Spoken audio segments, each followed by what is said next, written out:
Hi everybody, I'm Jeremy Cordeaux. Peter Clayton's behind the camera. Welcome to the Court of Public Opinion. It is summer, Pete, but we get about, 20 of these days every year. Yeah, well. But I think we probably only get about 10 these days. I think the summers are getting milder. But it's a hot, really hot day today. Wherever you are, I hope it's a great day. Thank you for joining us. We're about a week away from Australia Day, and still there are far too many companies and organisations, including the Australian Open. You know, they incorporate the name Australian in their great tennis spectacular, but they don't want to celebrate Australia Day. Disgraceful. Absolutely disgraceful. I say if they boycott the day, let's boycott them and their products. And Pete, this note that you brought down here, Yes. this was posted, was it, on Facebook? Yes, it was. That was replying to a post about Australia Day. Yeah. And she's a part Aboriginal woman, and she absolutely supports it. Yeah, I have both Indigenous and English blood in me. I cannot change the past or history. I cannot deny neither, as that would be denying a part of me. I am proud to call Australia home and will be cracking a beer, firing up the barbecue, out amongst nature somewhere, and just soaking it all in. And 1.9 thousand people replied to her comment. Yeah.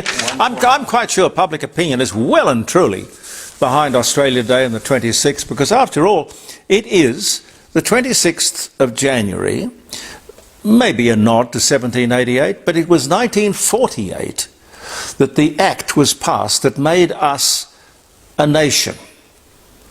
Up until 1948, 26th of January, we had British passports. We were tied to Britain. We're not tied to Britain. And that's the truth, and that's why we celebrate it on the 26th of January. It's a nod and a salute to 1948, not 1788, so for God's sake. We're recording this session of the Court of Public Opinion on Monday, a hot Monday. Posted on Facebook, thanks to Pete, for viewing on Tuesday. It'll be posted 9 o'clock in the morning. The day that so many people have been looking forward to, while others have been dreading, the inauguration of the 47th President of the United States of America, President Donald J. Trump. What do you think, Pete? You in favour? I like some of his policies. Yes. But I do not like the man at all. Well, I think he's a bull in a china shop. But he's going to drain the swamp and he's going to turn the place upside down. So, ladies and gentlemen, this day, as you look at this posting on Facebook, or maybe catch up with it as a podcast somewhere with just the audio, let the fun begin. Oh boy, oh boy, oh boy. I saw something interesting the other day.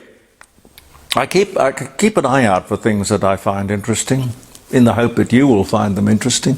It's a quote. Nothing in life is to be feared, just understood. Madame Curie,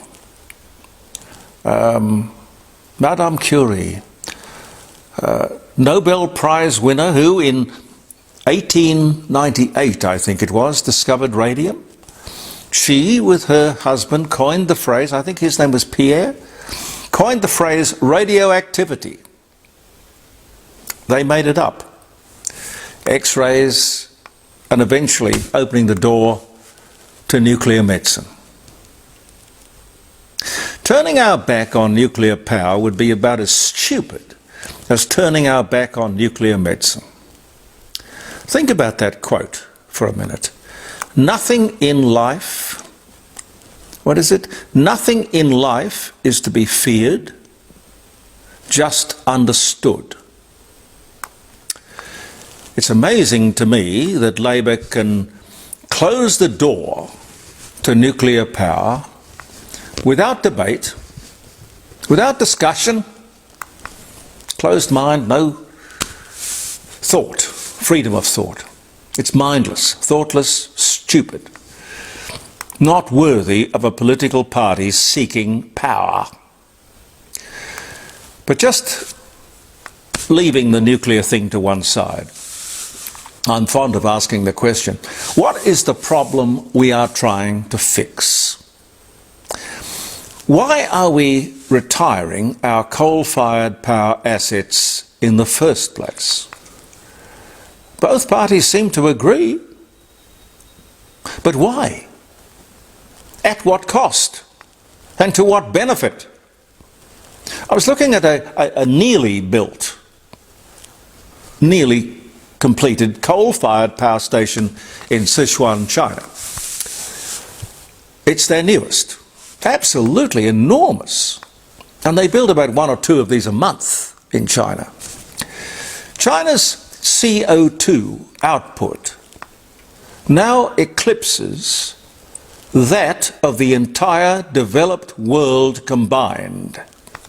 That's every country on the face of the planet. Which of course renders all of the sacrifices that we are being forced to make and all of the expenses that we are being forced to bear useless. The pursuit of net zero emissions in Australia, utterly pointless, but enormously expensive. And the real cost of which, of course, is incalculable. We have a government who is seeking a new mandate. They want to be re-elected. Oh, well, God, who else is going to give them a job? They know all of this which I have just said. They know it. But they don't give us stuff. If they do get re-elected, with the same policy of ridiculously high electricity prices that are reflected in everything we buy, every place we go, everything we do, it's called the cost of living. It's not Labor who is stupid.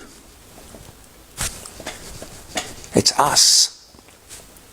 They just want to pursue their global ideological belief that Australia can change the world.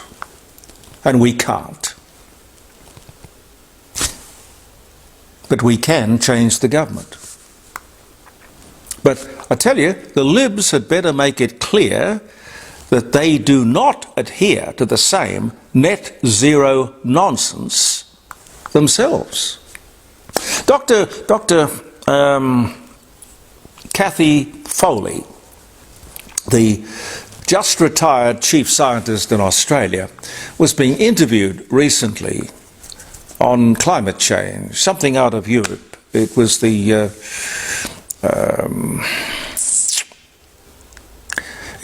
study that they'd just completed. She was saying, last year was the hottest year in the history of the world. Really? Pretty mild here in South Australia. As I said at the head of the show, it's usually about 20 days over 38 or 41 or something like that. It's now back to about 10. You know, not one journalist asked a question. I'm sorry, ma'am, tell us how you know this. The hottest year in the history of the world? How? When reliable records have only been kept since 1912. And now the latest scare, we are now putting out twice the CO2 that we used to. Well, who's we? That we used to. Twice. Twice what? That's pretty vague. Since when and how do you know? Perfectly simple questions. Again, these experts are never questioned. It seems you can make the wildest claims or statements about climate change, doom and gloom of course, and get away with it. Nonsense can then get to be reported as fact. God help us. Perhaps the Arctic ice core that I have mentioned in the past, that was retrieved last week. This is the Arctic. It was Greenland where they put this huge ice core drill down. Maybe this is going to shed some real light on climate change. Previous cores have gone back 300,000 years. This one has gone back, or should I say down, 1 million years. And it's out there, lined up on benches. You know, kilometres of it to be analysed and hopefully to be accurately reported upon. I wonder how these people will try to bury the findings. Because I really believe that these cores will show the amazing and natural way that our climate, environment and planet has changed, adapted and always will. I admit, of course, that man and woman has had an impact, an effect, probably not a good one, no, certainly not a good one, but nothing that the world can't and hasn't handled.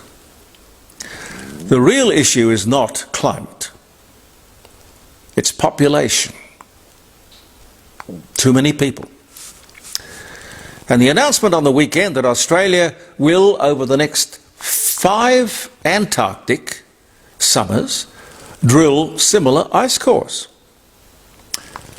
which is all well and good, but I believe that some scientists think that they can interpret or reinterpret or misinterpret these ice cores to confirm their climate prejudices and predictions. And where is the media to question them on that? A lot of them are looking to justify and continue this nonsense. Please watch closely. Don't let them destroy our standard of living and our quality of life.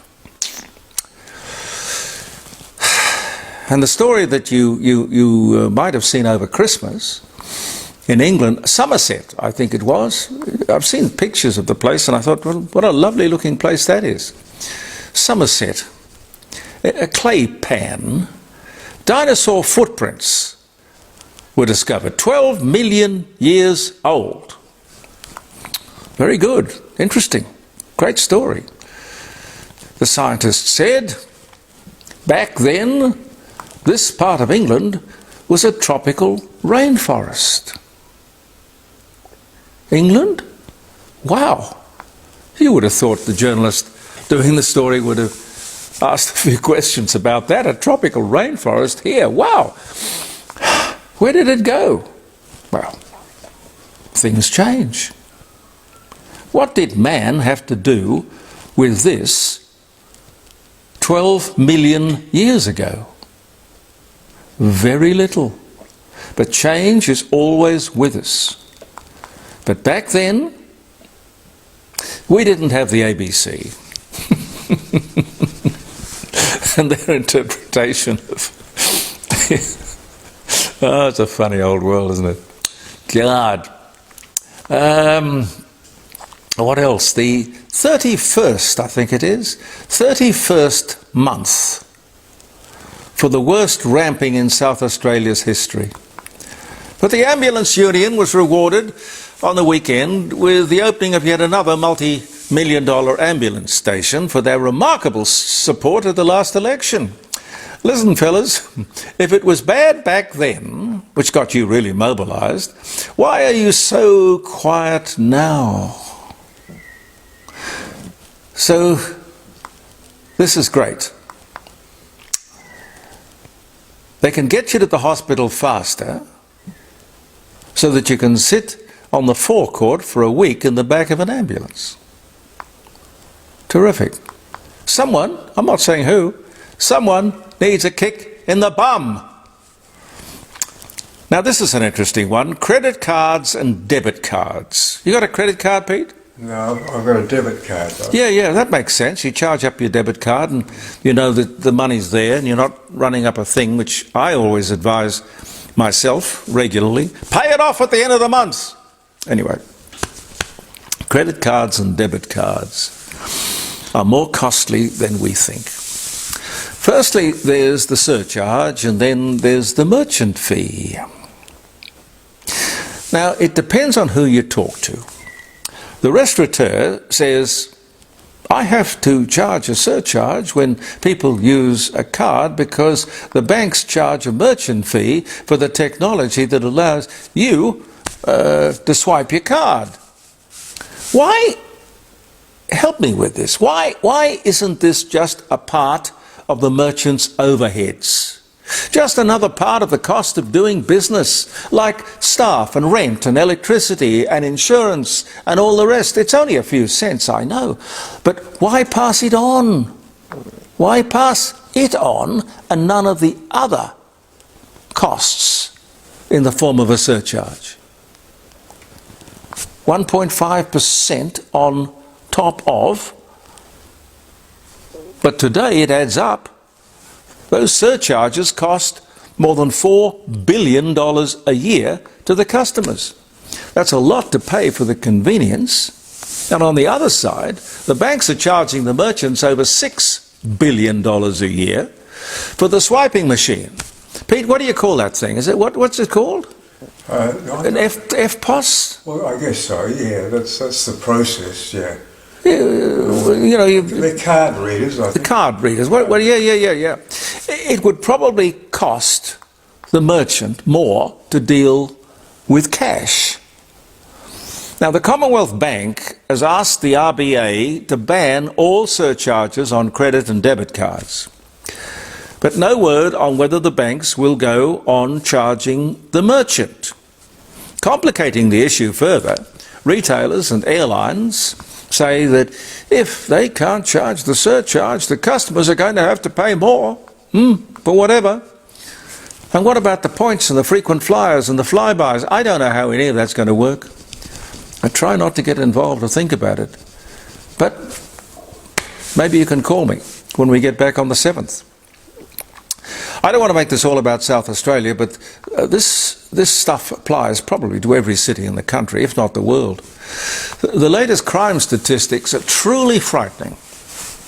Truly frightening. These are figures for the 10 to 17-year-olds.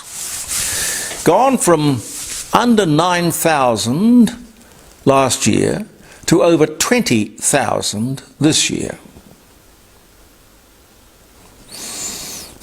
10 to 17-year-olds.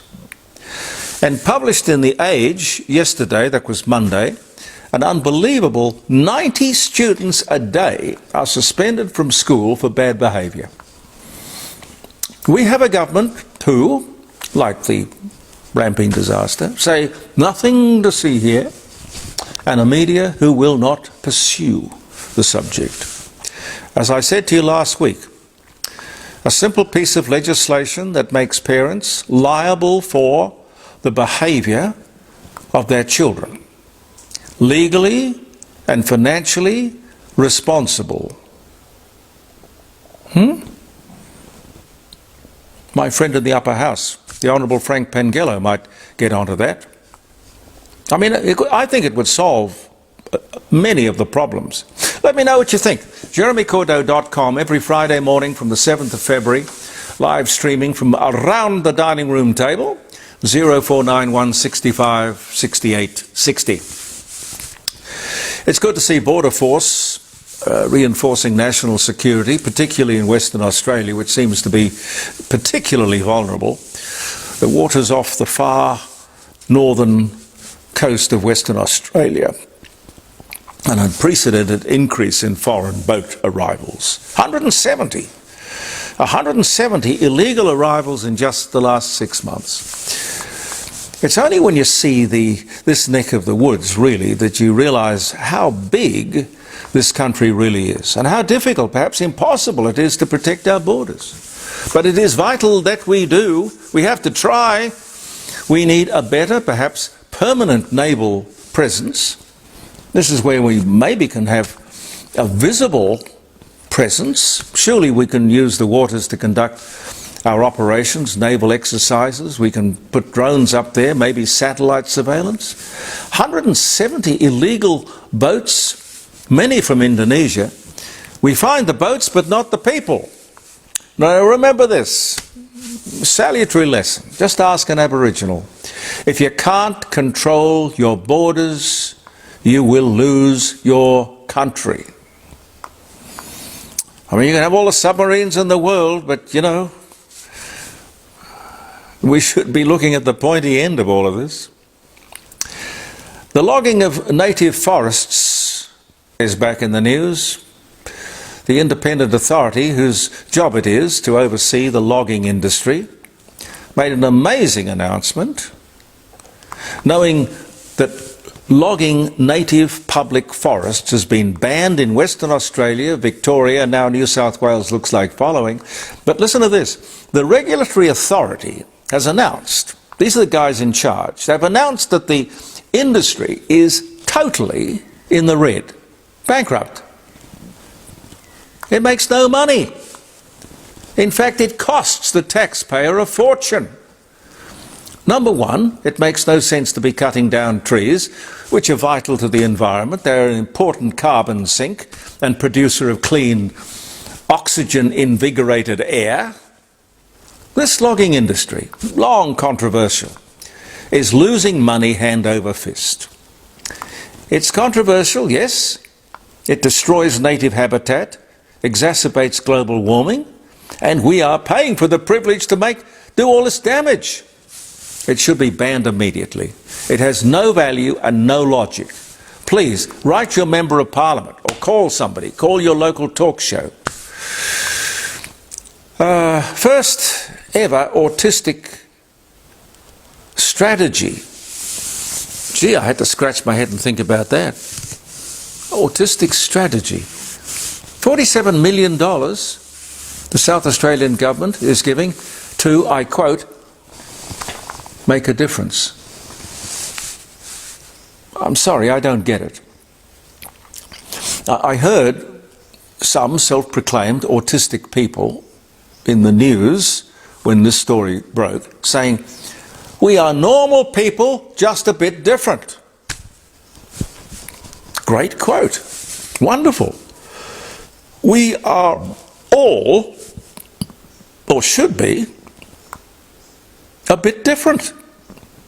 That's what makes us interesting. Autistic, genius, dyslexic, savant syndrome. Amazing people. We all have strengths and weaknesses. We overcome our disabilities and disadvantages, or that's the way it should be. That's what we should be encouraged to do. That's what makes us unique, resourceful. Why does this government want to create a difference? Autistic people can be strangely gifted. The only thing we need is to have a society which sees us all as equal. We are all special. Black, white, gifted, ordinary, pedestrian, whatever. Recognise and celebrate any difference. Now, I tell you what, that does not cost $47 million of taxpayers' money. It doesn't even involve money at all. Just enlightenment. Pete, you'll tell me when we get to about half an hour, because I think the tape will stop. No, more time. Medicare, I was looking at some figures the other day, is in total disarray, but in denial as well. The great socialist ideal, the promise of free medical care. No one pays, it's all free. Rubbish. No one bulk bills. We all have co-payments. Why? Well, I don't understand it. There is a Medicare levy we all have to pay that was supposed to cover everything, wasn't it? Or have you forgotten? It was supposed to pay for our so-called free medical care. In fact, what it means is that we actually pay twice. Our local family GP has become a medical centre, a business hub with employees and overheads. Labor has industrialised medicine. A GP practice is now a profit centre. It's like renewables. It is, it really is. Oh, electricity, it's going to be cheaper with renewables. Lies, 60% more expensive. Explain that, Mr. Albanese. And no journalist to hold you to account. But believe me, here in the court of public opinion, we will. We can. Shut us up if you can. Stephen Conroy. You remember Stephen Conroy? And the NBN, which I understand was worked out on the back of an envelope or a table napkin on a plane from Western Australia to Canberra. Like the NDIS, probably Medicare. Not a lot of thought, logic, no concern for the cost or the benefit, no business plan. The government now wants to grow the thing, the NBN. Listen, find out what is wrong with the NBN. Don't worry about expanding it till you've got it right. The government is giving another it's not the government, it's us. We are giving another $3 billion. To do what? To achieve what? Oh, we have to look after the regions. They expect what people get in the city. You can't live in rural Australia and expect to get what people get in the larger cities. As I've often said to you, the road to hell is paved with good intentions, which is exactly why you don't let these people on the Treasury benches. They mean well, but they're incompetent. When they're in a hole, they just keep right on digging. They'll say, oh, we're just putting in another cable. I wonder if this government has noticed how fast satellite technology is moving with lightning fast connectivity in the bush. Just asking.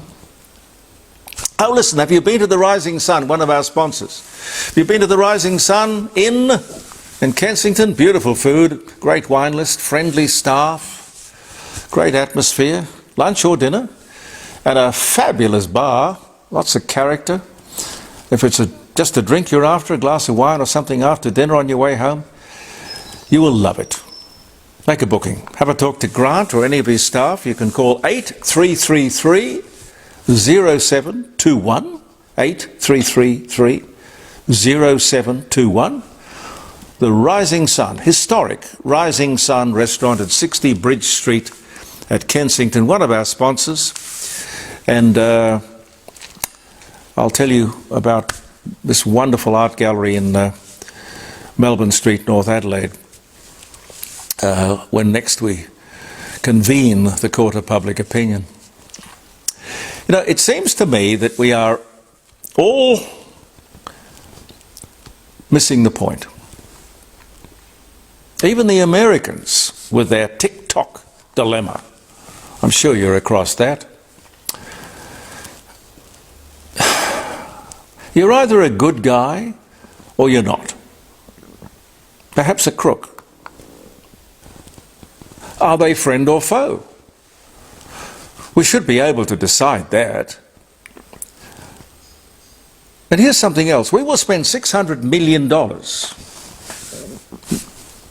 the taxpayer, you and I, on building an NRL football team in Papua New Guinea as a bribe. A condition of the agreement. So that these people who are totally dependent, I'm talking about the Papua New Guineans, totally dependent on Australian foreign aid anyway, will not allow a Chinese military presence in their country. Listen, fellas, the Chinese are here in Australia in great numbers. If that's not a problem here, why is it a problem in Papua New Guinea or the Solomon Islands? We're spending hundreds of millions of dollars giving money to South Pacific islands, buying their loyalty. The Chinese are already there. But why are we giving $190 million to the Solomons? For what? Oh, and here's a quote, if I can just get this right. It's easier to keep them out than to do something once they're here. Really? Listen, mate, if you haven't noticed, they're already here, recording eye-watering profits and success.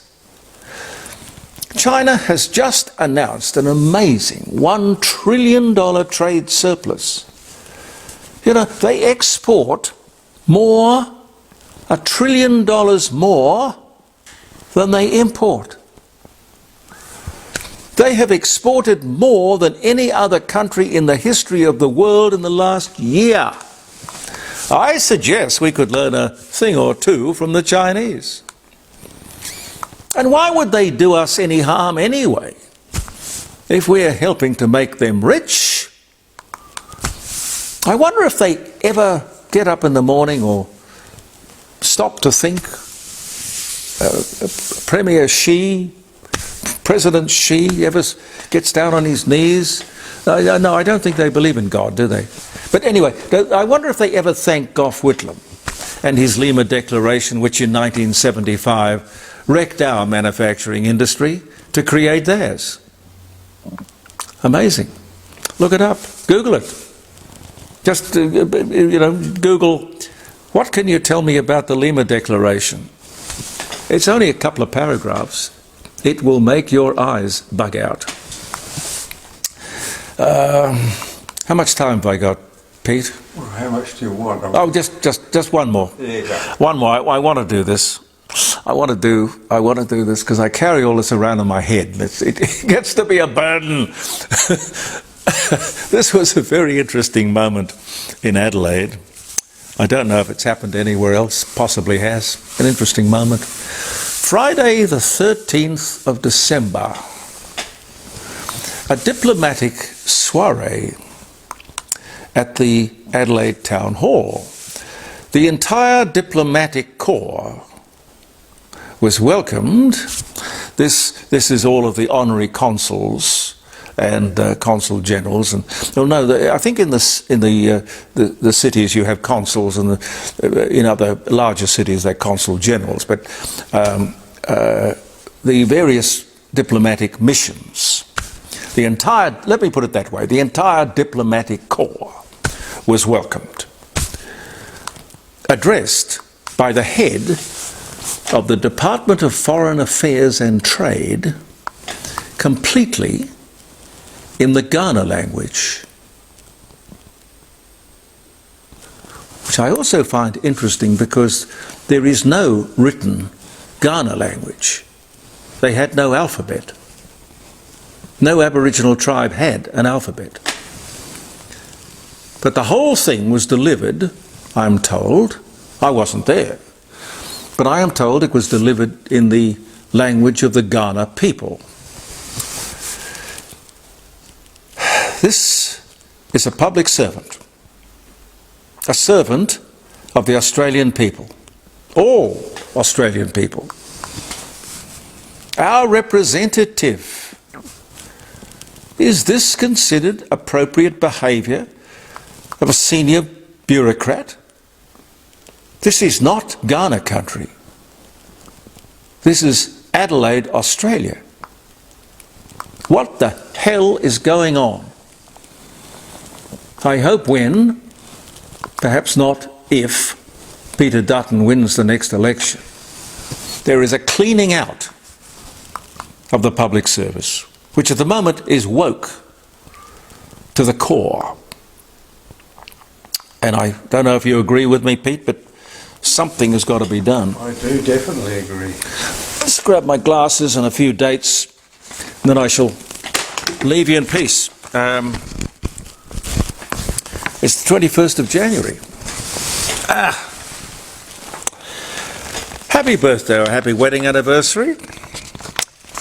It's, of course, the inauguration of the new President of the United States, President Trump, which will go down in history, I'm quite sure, one way or another,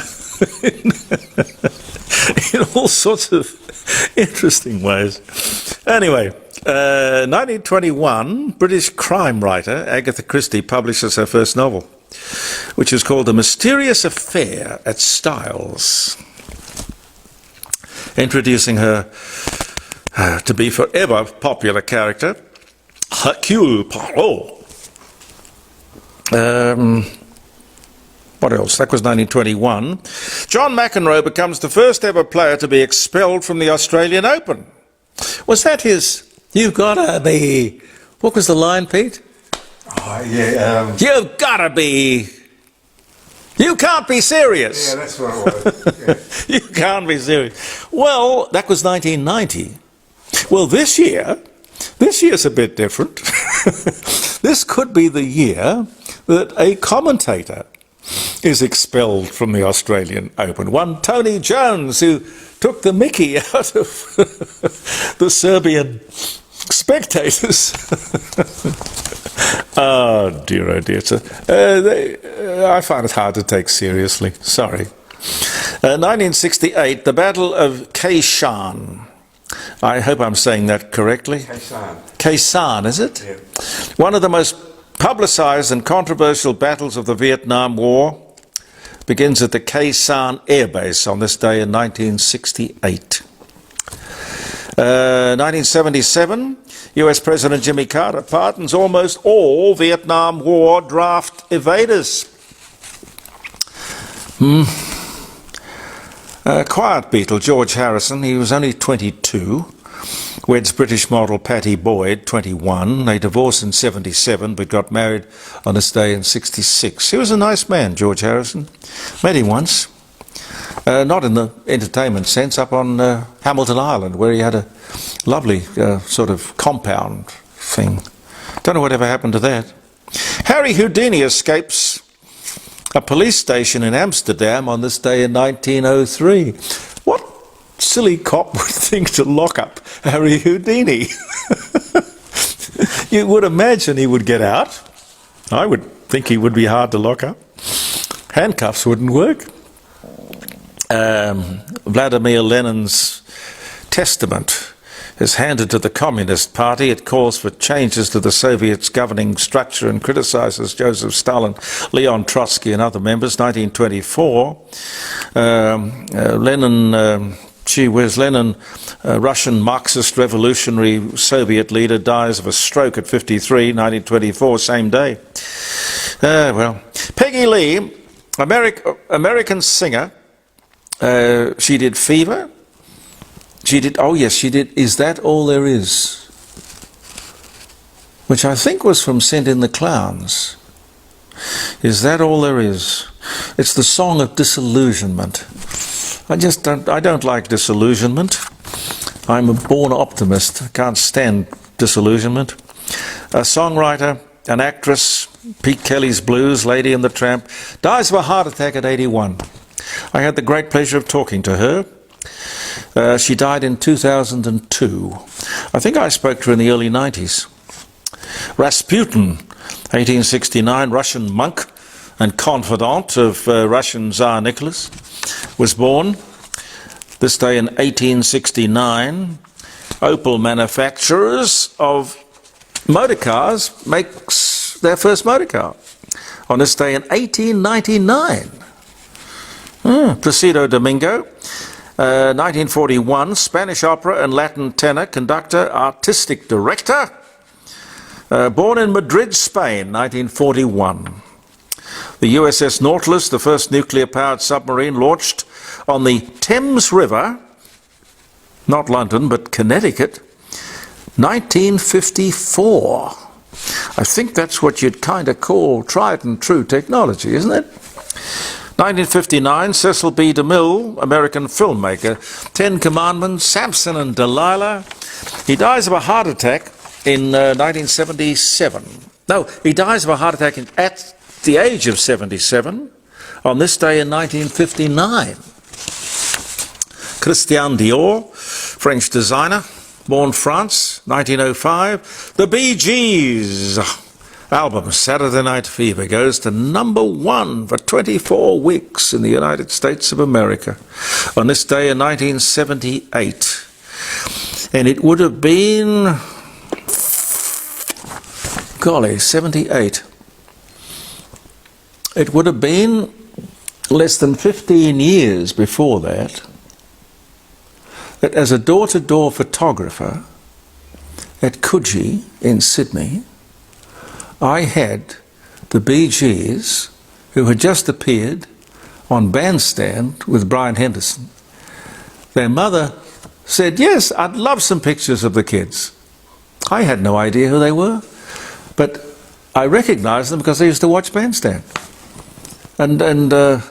Oh gee, I remember that. Lovely family. And in 15 years, they were household names, world stars. Amazing what a few years can do. Oh, and I'll leave you with one. Oh dear.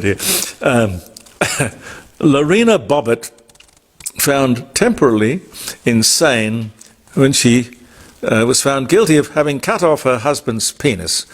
On this day actually she was found insane, or temporarily insane. She didn't cut off the penis on this day, but she was... Anyway, you get my drift. But the amazing thing was that apparently he found it by the roadside or something, and then went on to become a porn star. Strange story. 1994, that was. Anyway, thank you so much for viewing the Court of Public Opinion. Thank you for your company, and I look forward to another session of the court next week. I'm Jeremy Cordeaux. Peter Clayton and I wish you a good week, and thank you for viewing. Bye for now.